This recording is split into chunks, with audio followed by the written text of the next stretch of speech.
노부부, 아내가 기억상실증을 앓고 있다. 그의 아들이 도시의 집을 점거하기 위해 이용하고 속였습니다. 부모와 자녀 사이의 갈등. 이런 배은망덕한 자식이 어디 있어? 내가 너를 어떻게 키웠는데 이렇게 날 배신하는 거냐? 오늘은 아내의 치매와 아들의 배신으로 모든 것을 잃을 뻔한 한 노부부의 가슴 아픈 이야기를 전해드리려고 합니다. 끝까지 함께 해주시고 구독과 좋아요, 알림 설정으로 저희 채널을 응원해주세요.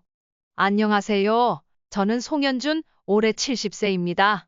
평생 성실하게 살아왔지만 지금은 치매에 걸린 아내와 함께 시골에서 조용히 지내고 있습니다. 우리 부부가 이 시골로 내려온 지도 몇 달이 되었네요. 지금도 믿기 힘들지만 내가 왜 이곳에서 아내와 단둘이 지내게 될 줄은 꿈에도 몰랐어요. 분당에서 아내와 살던 그때가 불과 몇 년 전인데 모든 게 너무 빨리 변해버렸어요. 그때 우리 아들 녀석이 아버지, 어머니 몸이 안 좋으시니까 제가 보실게요. 시골에서 편히 쉬시면서 사세요. 요즘 귀농도 유행이라 하더라고요. 처음엔 그 말이 고마웠어요. 아들이 어머니 생각을 해서라도 이렇게 직접 나서 주니 얼마나 든든했는지 몰라요. 하지만 지금 생각해보면 그게 다 거짓말이었어요. 우리를 위해서 한 게 아니라 자기 욕심 때문이었죠. 아내가 치매가 오기 시작하면서 상황은 점점 나빠졌어요. 나는 혼자 힘으로 아내를 돌보는 게 너무 힘들었고 아들은 그걸 이용했던 거였어요. 분당에 있던 아파트, 우리가 마지막으로 편안하게 살던 그 집도 이제 아들의 것이 되었고 우리는 이 낯선 시골로 쫓기듯 내려오게 되었죠. 그런데 그때는 그런 걸 전혀 눈치채지 못했어요. 아들이 어머니 몸이 안 좋으니 도와주겠다 는 말에 마음이 풀렸어요. 또 아버지도 이제 나이가 있으니 시골에서 편히 쉬세요. 아파트는 우리가 잘 관리할 테니 걱정 마세요. 라는 말이 그렇게 믿음직하게 들리더라고요. 아내는 치매가 점점 심해져서 혼란스러워했지만 나는 그런 아내를 위해서라도 아들의 말을 따르기로 했어요. 그러고 나서 시골집으로 내려왔는데 이 집을 처음 봤을 때부터 뭔가 이상했어요. 허름하고 오래된 집이었어요. 아들이 말한 편안한 시골 생활이란 게 이게 맞나 싶었죠. 하지만 아내는 점점 더 나빠져 갔고 나는 뭘 어떻게 해야 할지도 모르겠더라고요. 집은 낡고 아내는 나날이 기억을 잃어가고 나는 그저 무기력하게 하루하루를 보내고 있었죠. 그러던 어느 날 동네 이장이라는 정씨가 찾아왔어요. 내가 이 집에 온 이후로 거의 아무도 찾아오지 않았는데 그가 갑자기 나타나서 나도 깜짝 놀랐어요. 어르신, 여기 이사 오셨다고 해서 제가 이렇게 찾아왔습니다. 동네 이장입니다.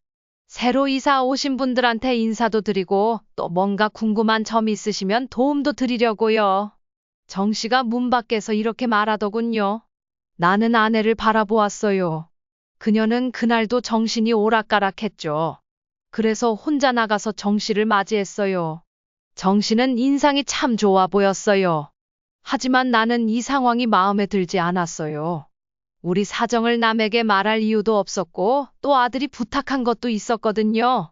이장님, 뭐 별다른 건 없고 그냥 조용히 살고 싶어서 여기로 온 겁니다. 나는 최대한 말을 줄이려고 했어요. 그러시군요. 그런데 자식분들은 연고가 있나요? 혹시 같이 오신 건지 궁금해서요. 요즘 이 동네에 오시는 분들은 대부분 귀농이나 연고 때문에 오시거든요. 정 씨가 이렇게 물어보자 나는 말문이 막혔어요. 어떻게 대답해야 할지 모르겠더라고요. 사실 자식 때문에 내려오긴 했지만 그건 자식이 우리를 위해서 한 일이 아니었잖아요. 그래서 멀리 있지요. 라고 짧게 대답할 수밖에 없었어요. 정 씨는 나를 잠시 바라보다가 고개를 끄덕였어요. 하지만 뭔가 의심스러운 눈빛이었죠. 아내는 여전히 집안에서 멍하니 앉아 있었고 나는 정 씨에게 더 이상 말하고 싶지 않았어요. 자식들 멀리 계시면 힘드시겠네요. 어르신도 연세가 있으신데 어머님이 몸이 안 좋으신 것 같은데요. 정 씨가 말을 이어가더군요. 나는 순간 당황했어요. 우리 아들 때문에 이런 일이 벌어진 건데 자꾸 이야기를 꺼내는 게 불편했거든요. 뭐 그냥 잘 지내고 있습니다. 걱정해 주셔서 고맙네요. 나는 얼른 그 대화를 끝내고 싶었어요. 정 씨는 그 후에도 한참 동안 이런저런 말을 물어보더니 결국 돌아갔어요. 그런데 그가 떠날 때의 표정이 잊히지 않더라고요. 뭔가 수상하다는 듯이 나를 바라봤어요. 그날 이후로 나는 더 깊은 불안감에 빠졌어요. 아들은 시골로 내려보내면서 나한테 편하게 지내세요. 라고 말했지만 정작 나는 그 말을 고지고대로 믿지 못했어요. 아내는 점점 더 기억을 잃어갔고 그럴 때마다 나는 아내를 위해 뭐라도 해주고 싶었지만 내 손으로는 아무것도 할 수 없었어요.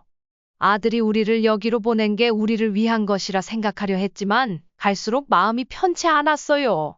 며칠 후 정씨는 다시 우리 집 근처를 지나가며 인사를 건넸어요.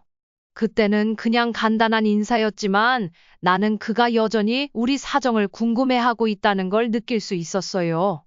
정씨는 쉽게 물러날 사람이 아닌 것 같았죠. 그러다 아내의 상태는 더 나빠졌어요. 어느 날 아내가 나를 보고도 못 알아보더군요. 당신 누구야? 왜 여기 있어? 라고 소리치는 아내를 보며 나는 참을 수 없는 슬픔이 밀려왔어요. 내가 사랑하는 사람이 나를 알아보지 못하는 그 순간의 고통은 이루 말할 수 없더군요. 그때 나는 처음으로 진지하게 생각했어요. 아들이 정말 우리를 위해 이런 결정을 했을까? 아니면 그게 다 거짓말이었을까? 하지만 아들은 그 후로도 연락이 거의 없었어요. 그가 우리를 여기로 보낸 이유가 정말 우리를 위한 것이었는지 아니면 자기 욕심 때문이었는지 알 수 없었지만 한 가지 분명한 건 내가 이 시골에서 무력하게 지내고 있다는 사실이었어요. 아내는 기억을 잃어가고 나는 할 수 있는 게 없고 아들은 보이지 않는 곳에서 무언가를 꾸미고 있는 것만 같았죠. 정 씨는 그 후로도 몇 번 더 우리 집을 지나다가 결국 한 번 더 찾아왔어요. 어르신, 제가 면사무소에 들렀다가 혹시 도움이 필요하시면 말씀하세요. 자식분들과 자주 연락하시나요? 그가 다시 묻자 나는 더 이상 숨길 수가 없었어요. 자식이 연락을 잘 안 해요. 그냥 우리가 여기서 살라고 했는데 잘 모르겠어요. 나는 사실을 말할 수 없었지만 그 말만으로도 정 씨는 무언가 이상하다는 걸 눈치챈 것 같았어요. 그날 밤 나는 잠을 이루지 못했어요. 아내는 내 옆에서 깊이 잠들어 있었지만 나는 불안과 슬픔에 휩싸여 있었어요. 이 모든 게 우리를 위한 게 아니었다는 생각이 점점 커졌어요. 아들이 우리를 위해 이런 결정을 했다고 믿으려 했지만 그럴수록 내 마음속 의심은 커져만 갔어요. 그리고 정 씨의 의심도 나와 다르지 않다는 걸 깨달았어요. 정 씨가 우리 집에 자꾸 찾아오기 시작한 건 그때부터였어요. 처음엔 그냥 동네 이장이 새로 이사 온 사람들에게 인사하는 줄 알았죠. 하지만 그의 눈빛과 질문들은 뭔가를 파헤치려는 듯했어요. 어르신, 자식분들은 어떻게 지내십니까? 연락은 자주 하세요? 그의 질문에 나는 잠시 말을 멈췄어요. 아들을 생각하면 가슴이 아팠지만 남에게 그런 사정을 말할 수는 없었죠. 뭐 바쁘게들 살다 보니 자주 연락은 못해요. 나는 최대한 담담하게 대답했지만 목소리가 떨리는 걸 느꼈어요. 정 씨는 그런 나를 지켜보며 깊은 생각에 잠긴 듯했어요. 그러시군요. 요즘 세상이 다 그렇죠. 그래도 어르신, 연세도 있으신데 자식들이 좀 챙겨줘야 하는 거 아닌가 싶어서요. 그 말에 나는 마음이 무거워졌어요. 자식에게 버림받은 부모라는 사실을 인정하기 싫었거든요. 그래서 애써 미소를 지으며 말했어요. 괜찮아요. 우리는 우리끼리 잘 지내니까 걱정 말아요. 하지만 정 씨는 쉽게 물러서지 않았어요. 그의 눈에는 여전히 의심이 가득했어요. 그날 밤, 잠자리에 누웠지만 도저히 잠이 오지 않았어요. 옆에서 잠든 아내의 얼굴을 바라보며 지난날을 떠올렸어요. 아들과의 갈등, 며느리와의 충돌, 그리고 우리가 이곳에 오게 된 이유까지. 아내가 치매 증상을 보이기 시작한 건 2년 전이었어요. 처음엔 그냥 건망증이겠거니 했지만 점점 심해지더군요. 중요한 약속을 잊거나 물건을 이상한 곳에 두거나 심지어 내 이름조차 헷갈려 했어요. 그때마다 내 마음은 찢어질 것 같았죠. 그러던 어느 날 오랜만에 아들이 집에 찾아왔어요. 아버지, 어머니 상태가 많이 안 좋으신데 제가 모셔야 할 것 같아요. 그 말에 나는 눈물이 날 뻔했어요. 아들이 어머니를 걱정해주니 고마웠죠. 그래, 내가 와서 도와주면 얼마나 좋겠냐? 아들은 며느리와 손주까지 데리고 우리 집에 들어왔어요. 처음엔 모두가 함께 있어서 집안이 활기찼어요. 하지만 그 행복은 오래가지 않았어요. 며느리는 집에 들어오자마자 불평을 늘어놓기 시작했어요. 어머니, 이 소파 너무 낡았네요. 앉으면 허리가 아파요. 아버님, 집이 너무 좁은 거 아니에요? 저희 가족이 살기엔 불편해요. 나는 며느리의 말에 속이 상했지만 가족이니 이해하려고 했어요. 하지만 갈등은 점점 심해졌어요. 아내의 치매 증상이 심해지면서 며느리와의 충돌이 빈번해졌어요. 어느 날 아내가 며느리의 화장품을 물에 담가 버린 일이 있었어요. 며느리는 화를 내며 소리쳤죠. 어머니, 이게 얼마짜린데 이렇게 망가뜨리세요? 왜 자꾸 제 물건에 손대세요? 아내는 겁에 질린 표정으로 며느리를 바라보며 중얼거렸어요. 미안해, 그게. 나는 급히 중재에 나섰어요. 미란아, 어머니가 실수하신 거야. 너무 화내지 말아라. 하지만 며느리는 내 말을 듣지 않았어요. 아버님, 이젠 정말 한계예요. 저희도 스트레스를 받아서 못 살겠어요. 아들은 그저 침묵하고 있었어요. 나는 그런 아들을 보며 답답함을 느꼈어요. 또 다른 날은 아내가 손주를 보고 낯선 아이라며 울기 시작했어요. 저 아이 누구야? 왜 우리 집에 있어? 손주는 겁에 질려 울음을 터뜨렸고 며느리는 아내를 향해 날카로운 목소리로 말했어요. 어머니, 우리 아이잖아요. 왜 그러세요? 아내는 혼란스러워하며 방으로 들어가 버렸어요. 나는 며느리에게 사과했지만 그녀는 냉랭하게 대답했어요. 이렇게는 못 살겠어요. 어머니 때문에 집안 분위기가 엉망이에요. 그 후로도 작은 일들이 계속 쌓여갔어요.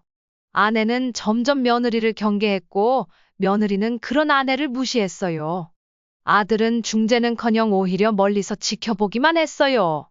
어느 날 아들은 내게 조심스럽게 말을 꺼냈어요. 아버지, 아파트 명의를 제 이름으로 바꾸시면 어떨까요? 재개발도 되고 하면 제가 관리하기 편할 것 같아서요. 그 말을 듣고 나는 놀랐어요. 그건 무슨 소리냐? 아직 내가 멀쩡한데 왜 내 이름으로 하냐? 아들은 억울하다는 듯 말했어요. 아버지, 저는 어머니도 돌보고 집안일도 챙기고 있잖아요. 믿고 맡겨주세요. 나는 쉽게 동의할 수 없었어요. 하지만 아들은 계속해서 설득했어요. 아버지, 제가 집을 관리하면 아버지도 편하시잖아요. 그리고 시골에 작은 집 하나 마련해 드릴게요. 거기서 어머니랑 편하게 지내세요. 그제야 아들의 진심을 알 것 같았어요. 그는 우리를 시골로 보내고 아파트를 차지하려는 속셈이었죠. 안 된다.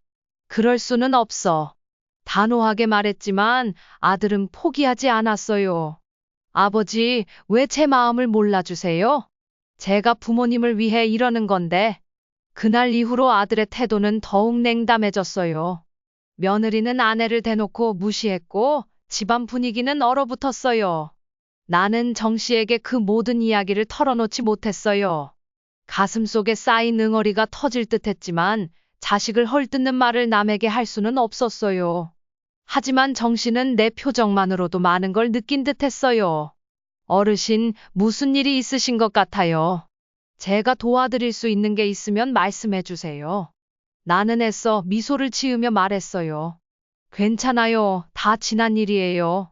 하지만 마음 한구석에서는 누군가에게 도움을 청하고 싶은 마음이 간절했어요. 그날 밤 나는 잠들지 못하고 창밖을 바라봤어요. 어두운 하늘에 떠 있는 달을 보며 생각했어요. 내가 어디서부터 잘못된 걸까? 아들에게 모든 걸 바쳤는데 왜 이런 대접을 받아야 할까? 아내는 잠결에 내 손을 잡으며 중얼거렸어요. 당신, 우리 집에 가고 싶어요. 그 말을 듣고 나는 눈물이 흘렀어요. 아내는 우리 집이 어디인지도 잊은 채 그리워하고 있었어요. 다음 날 정 씨가 다시 찾아왔어요. 이번에는 표정이 심각했어요. 어르신, 죄송하지만 제가 면사무소에 가서 어르신들에 대해 좀 알아봤어요. 그리고 아드님 연락처를 알아내서 전화를 드렸는데 나는 깜짝 놀라며 물었어요. 뭐라고요? 우리 아들에게 전화를 했다고요? 정씨는 고개를 끄덕이며 말을 이었어요. 네, 그런데 아드님이 저를 모른다고 하시며 전화를 끊으셨어요. 아무래도 뭔가 이상해요. 어르신, 이제는 말씀해 주셔야 할 것 같습니다. 나는 더 이상 숨길 수 없다는 생각에 모든 걸 털어놓기로 결심했어요. 사실은 우리 아들이 우리를 속였어요. 아파트를 빼앗고 우릴 여기로 보낸 거예요. 정씨는 놀란 표정으로 나를 바라봤어요. 어르신, 그게 사실입니까? 나는 고개를 끄덕이며 눈물을 훔쳤어요. 네, 아내의 치매를 이용해서 우리를 버렸어요. 정씨는 잠시 생각에 잠기더니 단호한 목소리로 말했어요. 이대로 두시면 안 됩니다. 제가 도와드릴게요. 함께 해결책을 찾아봅시다. 그의 말에 나는 오랜만에 마음의 위로를 느꼈어요. 비록 자식에게 배신당했지만 아직 세상에는 좋은 사람들이 있다는 걸 깨달았어요. 정 씨에게 내 마음속 깊은 이야기를 조금 털어놓고 나니 마음이 한결 가벼워졌어요. 하지만 그와 동시에 아들 녀석에 대한 분노와 서운함이 다시 솟구쳤어요. 아내는 여전히 기억을 잃어가고 있었고 나는 그런 아내를 보며 무력감에 빠져 있었어요. 어느 날 집 앞에 낯선 차 한 대가 서더니 아들 부부가 내렸어요. 아버지, 오랜만이에요. 아들은 멋쩍은 미소를 지으며 인사했어요. 나는 놀란 마음에 말을 잇지 못했어요. 어쩐 일이냐? 나는 아들의 말을 듣고 속이 상했지만 참기로 했어요. 아들은 집 안으로 들어오더니 멀리서 거리낌 없이 말했다. 아버지, 저희 잠깐 들어와도 되죠? 나는 고개를 끄덕였어요. 아내는 방 안에서 멍하니 창밖을 바라보고 있었어요. 그러자 아들은 갑자기 진지한 표정으로 말했다. 아버지, 사실 오늘 드릴 말씀이 있어요. 무슨 일이냐? 내가 묻자 아들은 서류 한 뭉치를 내밀었어요. 이게 뭐냐? 아버지, 아파트 재개발 관련해서 서류에 사인이 필요해요. 아버지께서 빨리 처리해 주셔야 보상금을 받을 수 있어요. 나는 서류를 받아들고 내용을 살펴보려 했지만 글씨가 자꾸 복잡해서 이해하기 어려웠어요. 이게 무슨 말이냐? 자세히 설명해 줄래? 아들은 귀찮은 듯 말했다. 아버지, 그냥 사인만 해주시면 돼요. 제가 다 알아서 할게요. 그때 아내가 거실로 나오더니 며느리를 바라보며 소리쳤어요. 이 악마 같은 거사. 내가 우리 집을 뺏으려고 하는 거 다 알아. 며느리는 놀란 표정으로 뒷걸음질 쳤어요. 어머니, 왜 이러세요? 저한테 이러시면 안 되죠. 아내는 멈추지 않고 계속 외쳤어요. 당장 우리 집에서 나가. 너희 같은 놈들은 필요 없어. 아들은 짜증 섞인 목소리로 말했다. 아버지, 어머니 좀 어떻게 해주세요. 이러면 저희도 곤란해요. 나는 아내를 진정시키려 다가갔어요. 여보, 진정해. 무슨 일이야? 아내는 내 손을 뿌리치며 말했다. 당신도 한패지? 나를 속이고 이 집을 빼앗으려는 거야. 나는 가슴이 철렁 내려앉았어요. 아내의 말 속에서 진실이 드러나는 것만 같았어요. 며느리는 한숨을 쉬며 말했다. 아버님, 어머니 상태가 이래서야 저희가 더 이상 어떻게 할 수 없어요. 요양병원에 모시는 게 어떨까요? 그 말을 듣고 나는 분노가 치밀었어요. 뭐라고? 내가 지금 무슨 말을 듣고 있는 거야? 아들은 차가운 눈빛으로 나를 바라보며 말했다. 아버지, 현실을 받아들이세요. 어머니 상태도 그렇고 아버지도 이제 연세가 있으시니 저희에게 맡기세요. 그리고 이 서류에 사인해 주시면 저희가 알아서 처리할게요. 나는 서류를 다시 들여다보았다. 그런데 그 안에는 아파트 소유권 이전에 대한 내용이 적혀 있었다. 이게 뭐냐? 내가 우리 집을 가져가려는 거였어? 아들은 표정을 굳히며 말했다. 아버지, 어차피 저희가 상속받을 재산이에요. 미리 정리하는 게 뭐가 문제예요? 나는 충격과 분노에 휩싸였다. 이런 배은망덕한 놈. 내가 널 어떻게 키웠는데 이렇게 날 배신하는 거냐? 아들은 비웃으며 말했다. 아버지, 감정적으로 나오지 마세요. 시대가 어느 때인데 그런 소리를 하세요. 아내는 다시 며느리에게 달려들었다. 나가. 당장 우리 집에서 나가란 말이야. 며느리는 화를 참지 못하고 소리쳤다. 어머니, 제발 그만 좀 하세요. 저희도 이제 한계예요. 아들은 엄마를 말리며 말했다. 엄마, 진정해요. 나는 더 이상 이 상황을 견딜 수 없었다. 됐다. 너희 둘 다 당장 이 집에서 나가라. 아들은 어이없다는 듯 웃으며 말했다. 아버지, 이 집은 이제 제 것입니다. 나가셔야 하는 건 아버지와 어머니입니다. 그 말에 나는 망연자실했다. 뭐라고? 너 정말 그러고도 사람이냐? 아들은 냉정하게 대답했다. 법적으로도 문제가 없어요. 아버지가 사인만 해주시면 저희는 더 이상 관여하지 않을게요. 나는 서류를 찢어버리며 외쳤다. 난 절대 사인하지 않을 거다. 당장 꺼져라. 아들은 화난 표정으로 일어서며 말했다. 좋아요. 그럼 법적으로 처리하죠. 어머니 상태도 증명하면 저희가 유리하니까요. 며느리는 비아냥거리며 덧붙였다. 아버님, 어차피 저희한테 오실 거잖아요. 괜한 고집 부리지 마세요. 그렇게 아들 부부는 문을 박차고 나갔다. 나는 주저앉아 한참을 울었다. 아내는 여전히 혼란스러워하며 방안을 배회하고 있었다. 그 모습을 보니 더 가슴이 아팠다. 며칠 후 정씨가 우리 집을 찾아왔다. 내 얼굴을 보더니 한눈에 무슨 일이 있었는지 알겠다는 표정이었다. 어르신, 얼굴이 왜 그러세요? 나는 힘겹게 미소 지으며 말했다. 아무 일도 안 일어났어요. 하지만 정씨는 단호하게 말했다. 숨기지 마세요. 제가 도와드릴 테니 말씀해 주세요. 결국 나는 모든 사실을 정씨에게 털어놓았다. 아들이 어떻게 우리를 속이려 했는지, 아내의 상태를 이용해 재산을 빼앗으려 한 것까지.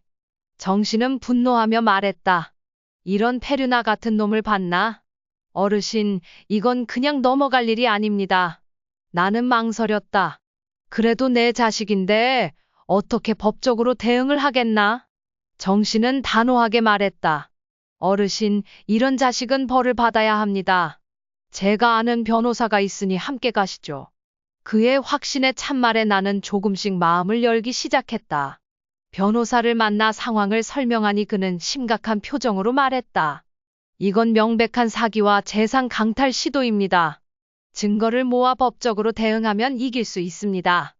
나는 여전히 망설였지만 아내와 우리 미래를 생각하면 이대로 있을 수 없었다. 법적 절차를 진행하면서도 마음 한구석이 무거웠다. 아들은 연락이 끊겼고 며느리도 소식이 없었다. 그러던 중 아들로부터 전화가 왔다. 아버지, 이게 무슨 짓이에요? 저를 고소하다니. 그의 목소리는 분노로 가득 차 있었다.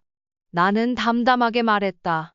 내가 한 짓에 대한 대가를 받는 거다. 아들은 비웃으며 말했다. 좋아요. 그럼 저도 가만히 있지 않을게요. 어머니를 요양병원에 강제로 보내버릴 수도 있어요. 그 말에 나는 분노가 치밀었다. 내가 어떻게 그런 말을 할 수 있냐? 어머니를 내 마음대로 할 수 있다고 생각하느냐? 법적으로 보호자 권한은 제가 가질 수 있어요. 그러니까 괜한 저항 말고 사인해 주세요. 나는 더 이상 대화를 이어갈 수 없었다. 더 이상 너와 할 말 없다. 전화를 끊고 난 뒤 눈물이 흘렀다. 어떻게 내 자식이 이 지경까지 되었는지 이해할 수 없었다. 정씨는 내 곁에서 늘 힘이 되어 주었다. 어르신, 힘내세요. 반드시 이길 수 있습니다.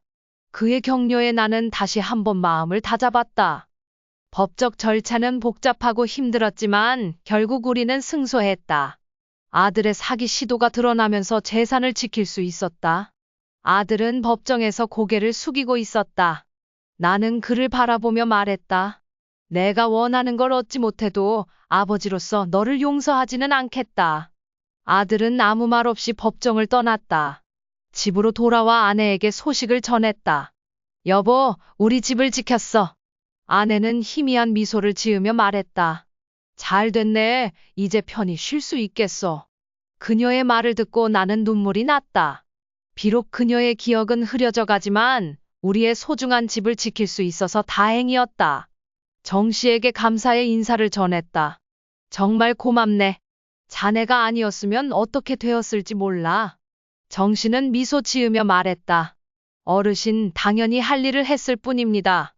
앞으로는 좋은 일만 있으실 거예요. 나는 아내의 손을 잡고 말했다. 이제 우리 둘이서 행복하게 지내보자. 아내는 고개를 끄덕이며 말했다. 그래요. 당신, 그렇게 우리는 다시 새로운 시작을 다짐했다.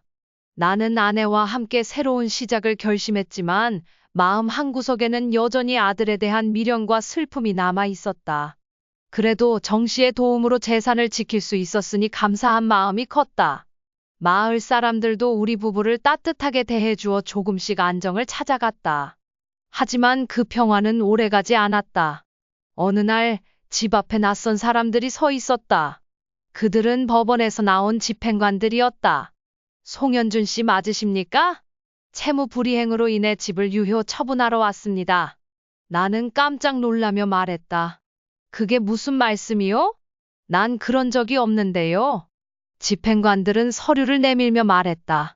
여기 서류에 명시되어 있습니다. 아드님 명의로 된 채무입니다. 이 집을 담보로 설정해 놓았기에 압류 절차를 진행합니다. 나는 충격에 휩싸였다. 아들이 내 이름으로 빚을 지고 우리 집을 담보로 잡힌 것이다. 그때 마침 정 씨가 달려왔다. 어르신, 무슨 일이십니까? 나는 급히 상황을 설명했다. 정 씨는 집행관들과 대화를 나누더니 심각한 표정으로 돌아왔다. 어르신, 이대로 두면 집을 빼앗길 수 있습니다. 다시 변호사에게 연락해야 할 것 같습니다. 나는 절망감에 빠졌다. 어쩌면 좋단 말인가? 왜 내 아들은 이러는 걸까? 아내는 상황을 이해하지 못한 채 내 옆에서 멍하니 서 있었다. 그녀를 보니 더욱 가슴이 아팠다. 변호사와 함께 법적 대응을 준비하면서도 나는 마음이 무거웠다. 아들은 도대체 어디까지 우리를 괴롭히려는 것일까? 그러던 중 아들로부터 편지가 도착했다. 아버지, 제가 이렇게까지 해야겠습니까? 저에게 재산을 물려주셨다면 이런 일은 없었을 겁니다. 어머니 상태도 그렇고 제가 보호자가 되는 것이 맞다고 생각합니다. 마지막 기회를 드리니 재산을 제게 넘겨주세요. 그렇지 않으면 더 큰 고통을 겪게 될 것입니다. 아들들임. 나는 편지를 읽고 분노와 슬픔에 휩싸였다. 어떻게 내 자식이 이런 협박까지 할 수 있는지 이해할 수 없었다. 정 씨는 내 어깨를 두드리며 말했다. 어르신, 이대로 물러서시면 안 됩니다. 우리가 함께 싸워 나가야 합니다. 나는 고개를 끄덕이며 결심했다. 그래, 더 이상은 당하지 않겠소. 법적 절차는 복잡하고 힘들었지만 이번에도 우리는 승소했다. 아들의 채무는 그의 개인적인 문제로 판결되었고 우리 재산과는 별개로 인정되었다. 하지만 아들은 이에 굴하지 않고 또 다른 수를 쓰기 시작했다. 어느 날 밤 집에 낯선 남자들이 들이닥쳤다. 그들은 아들의 지시를 받고 우리를 협박하러 온 것이었다. 여기서 당장 나가시는 게 좋을 겁니다. 안 그러면 다치실 수 있어요. 나는 두려움에 떨며 말했다. 당신들은 누구요? 왜 이러는 거요? 그때 밖에서 큰 소리가 들렸다. 멈춰. 경찰이다. 알고 보니 정 씨가 우리의 안전을 걱정해 경찰에 신고를 했던 것이다.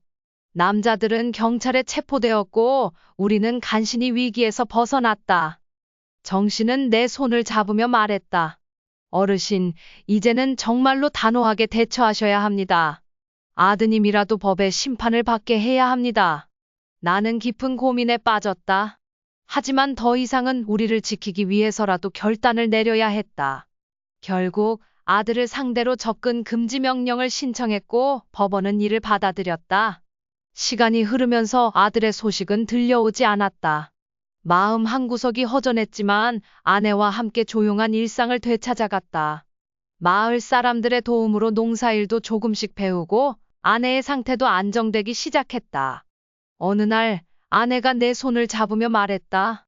당신, 우리 아들은 어디 있나요? 나는 순간적으로 말을 잃었다. 어떻게 대답해야 할지 몰랐다. 하지만 진실을 말해줘야 한다고 생각했다. 여보, 우리 아들은 이제 우리와 함께 할 수 없어. 아내는 슬픈 눈빛으로 나를 바라보며 말했다. 그래요. 하지만 그 아이도 우리 아들이잖아요. 용서해 줄 수는 없을까요? 그 말을 듣고 나는 눈물이 났다. 아내는 기억이 흐려져도 모성애는 여전했다. 나는 깊은 한숨을 쉬며 말했다. 내가 아직 마음의 준비가 안 되었어. 시간이 좀 필요할 것 같아. 그 후로도 나는 아들에 대한 생각을 지울 수 없었다. 그러던 중 정씨가 내게 찾아와 말했다. 어르신, 아드님 소식을 들었습니다. 현재 많이 어려운 상황이라고 합니다. 나는 놀라서 물었다. 무슨 소리인가? 어디서 무슨 일을 당한 거요? 정씨는 조심스럽게 말했다. 사업에 실패하고 가족과도 떨어져 지내며 힘든 시간을 보내고 있다고 합니다. 그 말을 듣고 나는 마음이 복잡해졌다. 아무리 미운 자식이라도 걱정되는 게 부모 마음이었다. 결국 나는 아들을 찾아보기로 결심했다. 도시로 올라가 여기저기 수소문한 끝에 허름한 고시원에서 지내는 아들을 찾아냈다. 그는 수척해진 얼굴로 나를 바라보며 놀란 표정을 지었다. 아버지, 왜 여기까지 오셨어요? 나는 아무 말 없이 그를 바라보다가 조용히 말했다. 내가 걱정돼서 왔다. 아들은 고개를 숙이며 눈물을 흘렸다. 죄송해요. 제가 잘못했어요. 그 순간 그동안의 분노와 원망이 눈 녹듯 사라지는 것을 느꼈다. 나는 아들을 품에 안으며 말했다. 그래, 이제 다 지나간 일이니 함께 새로운 시작을 해보자. 아들은 흐느끼며 말했다. 정말 죄송해요, 아버지. 어머니는 괜찮으세요? 나는 미소 지으며 대답했다. 어머니도 너를 보고 싶어 하신다. 함께 집으로 돌아가자. 그렇게 우리는 다시 가족의 끈을 이어갔다. 마을로 돌아온 아들은 진심으로 반성하며 우리를 도왔다. 아내도 아들을 보며 행복한 미소를 지었다. 정씨는 우리 가족의 화해를 보며 흐뭇해했다. 어르신, 정말 잘 됐습니다. 가족은 함께 있을 때 가장 빛나는 법이죠. 나는 그의 손을 잡으며 감사의 뜻을 전했다. 정말 고맙네, 정씨. 자네 덕분에 우리가 다시 하나가 될 수 있었네. 그 후로 우리는 작은 농사를 지으며 평화로운 일상을 보내고 있다. 아들은 마을 사람들과도 잘 어울리며 새로운 삶을 시작했다. 아내의 상태도 많이 호전되어 가끔은 예전처럼 웃는 얼굴을 보여주곤 한다. 나는 하늘을 바라보며 생각했다. 삶은 참으로 예측할 수 없는 것이지만 그 안에서 소중한 것들을 지켜나가는 것이 우리의 몫이라고. 그리고 그 길에 함께 해준 사람들이 있어 얼마나 감사한지 모른다. 여보, 오늘 날씨가 참 좋네요. 아내가 내 손을 잡으며 말했다. 나는 미소 지으며 대답했다. 그래, 우리 산책이나 다녀올까? 아내는 고개를 끄덕이며 화사하게 웃었다. 이렇게 우리 가족은 다시 희망을 찾았다. 앞으로 어떤 어려움이 닥치더라도 함께라면 이겨낼 수 있을 것이라고 믿는다. 결국 우리는 다시 평화로운 일상을 되찾았다. 아들은 진심으로 반성하며 우리와 함께 지내기로 했고 마을 사람들도 그런 아들을 따뜻하게 맞아주었다. 아내의 상태도 조금씩 호전되어 가끔은 예전처럼 밝은 미소를 지어 보였다. 어느 날 저녁 가족 모두가 식탁에 둘러앉아 저녁 식사를 하게 되었다. 아들은 조심스럽게 입을 열었다. 아버지, 어머니, 그동안 정말 죄송했습니다. 제가 욕심에 눈이 멀어서 큰 잘못을 했어요. 나는 그의 눈을 바라보며 말했다. 그래, 이제는 다 지난 일이니 앞으로는 우리 함께 잘 살아보자구나. 아내도 미소 지으며 아들의 손을 잡았다. 그래, 우리 가족이 함께 있다는 것만으로도 충분해. 그 순간 마음속 깊은 곳에서부터 따뜻함이 퍼져나갔다. 우리가 겪었던 모든 어려움이 이 한순간을 위한 과정이었을지도 모른다는 생각이 들었다. 가족의 소중함과 사랑이 얼마나 큰 힘을 가졌는지 다시 한번 깨닫게 되었다. 정씨도 저녁 식사에 초대하여 함께했다. 그는 우리의 화목한 모습을 보며 흐뭇하게 미소 지었다. 어르신, 정말 보기 좋습니다. 앞으로는 좋은 일만 가득하실 거예요. 나는 정씨에게 고마운 마음을 전했다. 자네 덕분에 우리가 다시 하나가 될 수 있었네. 정말 고맙네, 정씨. 그는 손사래를 치며 말했다. 아닙니다. 제가 할 일을 했을 뿐입니다. 앞으로도 필요한 일이 있으면 언제든 말씀하세요. 식사가 끝나고 우리는 마루에 앉아 별이 빛나는 밤하늘을 바라보았다. 아들은 손주와 함께 웃고 있었고 아내는 그런 모습을 흐뭇하게 지켜보고 있었다. 나는 마음속으로 다짐했다. 이제부터는 남은 삶을 가족과 함께 소중히 보내겠다. 그리고 어떤 어려움이 닥치더라도 서로를 믿고 의지하며 극복해 나갈 것이라고. 여보, 별이 참 아름답네요. 아내가 내 어깨에 머리를 기대며 말했다. 나는 그녀의 손을 꼭 잡으며 대답했다. 그래, 우리 가족이 함께 있어서 더 빛나는 것 같아. 그렇게 우리는 새로운 희망을 안고 앞으로 나아가기로 했다. 지나간 아픔은 더 단단한 가족의 끈이 되었고, 우리는 서로를 통해 삶의 의미를 다시 찾았다. 우리 가족은 그렇게 다시 하나가 되었다. 과거의 상처는 시간이 지나면서 아물었고, 우리는 서로를 이해하고 보듬으며 새로운 추억을 쌓아갔다. 마을 사람들의 따뜻한 응원과 정씨의 도움은 우리의 삶에 큰 힘이 되었다. 앞으로 어떤 일이 닥치더라도 우리는 함께 할 것이다. 가족의 사랑과 신뢰는 그 어떤 어려움도 이겨낼 수 있는 힘이 되어줄 것이라고 믿는다. 그리고 나는 이 소중한 순간들을 가슴에 담아 남은 삶을 감사하며 살아가기로 했다. 오늘도 좋은 하루였어요. 아내의 말에 나는 미소 지으며 대답했다. 그래, 내일은 더 행복한 날이 될 거야. 하늘에는 수많은 별들이 반짝이고 있었다. 그 빛처럼 우리의 미래도 밝게 빛나길 바라며 우리는 서로의 손을 꼭 잡았다.